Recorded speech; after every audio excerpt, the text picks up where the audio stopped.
मित्रांनो, जय शिवराय। आज एक महत्त्वाचा विषय घेऊन मी आपल्या समोर मांडणार आहे।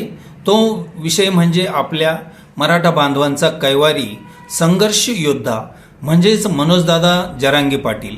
एक साधा आणि सरळ, प्रामाणिक, निस्वार्थी माणूस, मराठ्यांच्या हक्कासाठी लढणारा। आज महाराष्ट्राच्या राजकारणात आणि समाजकारणात एक नाव सातत्यानं गाजतंय, ते म्हणजे मनोजदादा जरांगे पाटील। एक साधा शेतकरी पण तेवढाच प्रामाणिक, आज लाखो मराठा बांधवांच्या हक्कासाठी लढणारा आंदोलनाचा चेहरा। त्यांचा परिचय: मनोजदादा जरांगे पाटील यांचा जन्म बीड जिल्ह्यातील मातोरी या छोट्याशा गावात 1 ऑगस्ट 1982 रोजी झाला। ते सुरुवातीला सर्वसामान्य शेतकरी होते।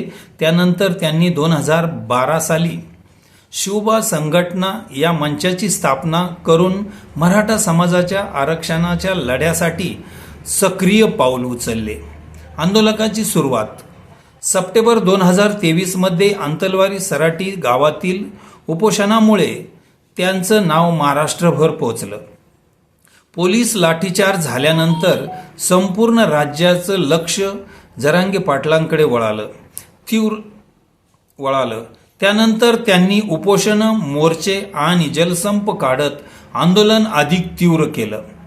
त्यांच्या प्रमुख मागण्या: मराठा समाजाला कुणबी प्रमाणपत्र देणे, ऐतिहासिक गॅजेट नोंदणीवरून तातडीने प्रमाणपत्र जारी करणे, शेतकरी, ग्रामीण, दुर्लभ घटकातील मराठ्यांना शिक्षण, नोकरी, आरक्षणाचा लाभ देणे।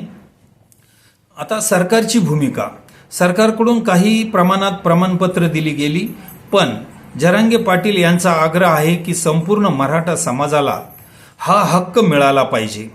मुख्यमंत्री, उपमुख्यमंत्री यांच्यासोबत अनेकदा चर्चा झाल्या, आश्वासनं मिळाली, पण संघर्ष अजूनही सुरूच आहे।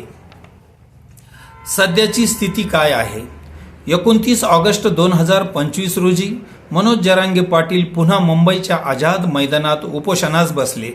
हजारो समर्थकासह त्यांनी ठाम भूमिका घेतली, जोपर्यंत मागण्या मान्य होत नाही तोपर्यंत उपोषण चालूच राहील। आणि आज म्हणजेच 2 सप्टेंबर 2025ला उपोषणाचा 5वा दिवस आहे। समाजाची भावना: एका बाजूला लाखो मराठा बांधव त्यांना पाठिंबा देत आहे, तर काही जण हे आंदोलन राजकीय रंग घेत असल्याचं म्हणतात। पण एवढं नक्की, जरांगे पाटलांनी एक सामान्य शेतकऱ्याचा, मराठ्यांचा आवाज संपूर्ण महाराष्ट्रात पोहोचवला आहे।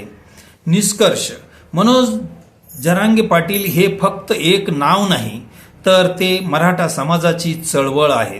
प्रश्न एवढाच, सरकार आणि समाज मिळून या प्रश्नाचं समाधान लवकर काढतील का, की हीच लढाई अजून लांबणार?